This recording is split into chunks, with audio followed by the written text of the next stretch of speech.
Hi friends, మీలో ఎంతమందికి తెలుసు జూలై 5న బెంగళూరులో కాంతారావ స్టేడియంలో Neeraj Chopra classic javelin throw event జరిగిందని. ఈ ఈవెంట్ మన ఇండియాలోనే first international javelin throw competition, that two in బెంగళూరులో జరిగింది. ఇది ఇండియా స్టేటస్ని గ్లోబల్ అథ్లెటిక్స్ ల్యాండ్స్కేప్లో ఎంతగానో ఎలివేట్ చేసింది. ఈ ఈవెంట్లో వరల్డ్ అథ్లెటిక్స్ అందరూ పార్టిసిపేట్ చేశారు. ముఖ్యంగా Kenya, Sri Lanka, USA, Brazil, Germany and India. మన ఇండియాస్ మోస్ట్ ఫేమస్ పర్సన్ అయిన నీరజ్ చోప్రాతో పాటు సచిన్ యాదవ్, రోహిత్ యాదవ్, సాహిల్ శివాల్ అండ్ యశ్వీర్ సింగ్ పార్టిసిపేట్ చేశారు. మేము స్టేడియంకి కొంచెం లేట్గా వెళ్ళాము. అక్కడికి వెళ్ళి సెటిల్ అయ్యేలోపు ఈలోగా ప్లేయర్స్ ఎంట్రీ ఇస్తూ ఉన్నారు. మేమైతే చాలా ఎక్సైటెడ్గా ఉన్నాము. ఇలాంటి ఈవెంట్కి వెళ్ళడం ఇదే మొదటిసారి. ఇప్పుడిప్పుడే జనాలందరూ స్టేడియంలోకి వస్తూ ఉన్నారు. ఈ ఈవెంట్కి కర్ణాటక సీఎం అయిన సిద్ధరామయ్య గారు వచ్చారు. ప్లేయర్స్ అందరి ప్రాక్టీస్ అయిపోయి ఇప్పుడే గేమ్లోకి ఎంటర్ అయ్యారు. వీళ్ళు కిడ్స్తో గ్రౌండ్లోకి ఎంటర్ అయ్యే సీన్ చూస్తే నాకైతే డబ్ల్యూడబ్ల్యూఈఏ గుర్తొచ్చింది. అసలు మైండ్ పోయింది ఆ ఎంట్రీ చూసి. ఆ క్లిప్ ఎక్కడో మిస్ అయ్యింది.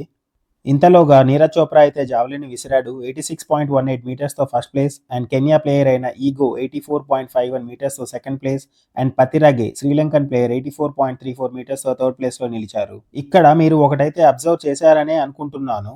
రిమోట్ కంట్రోలర్ కార్స్తో ప్లేయర్స్ విసిరిన జావెలిన్స్ను వెనక్కి తీసుకుని వస్తున్నారు. ఇది అయితే చాలా ఇంట్రెస్టింగ్గా అనిపించింది.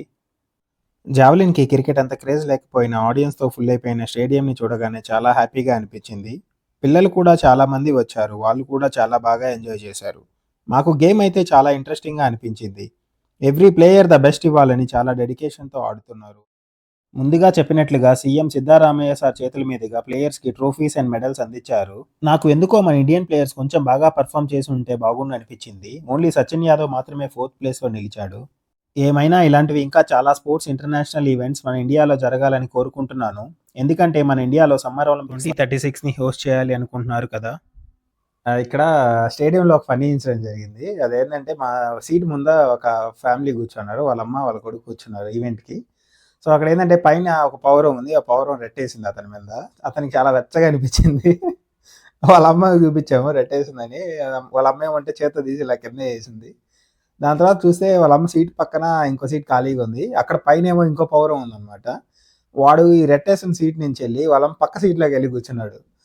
సో, ఇప్పుడు నాకు ఒకటి అర్థం కాలేదు. ఇప్పుడు ఈ పావురం రెట్టేసింది కదా! మళ్ళా అదే టైంకి మళ్ళా రెట్టేస్తుందా? ఏయదు కదా! మళ్ళా ఎళ్లి ఎందుకు పక్కన సీట్‌లో కూర్చున్నాడు? ఒకవేళ ఆ పావురంకొస్తే అది మళ్ళా రెట్టేస్తుంది కదా! దాని బదులు ఇక్కడే కూర్చోంటే ఏసిన పావురం మళ్ళా రెట్టేయదు కదా! సో, ఈ లాజిక్ ఎలా ఉందో ఒకసారి కామెంట్ చేయండి మీరు.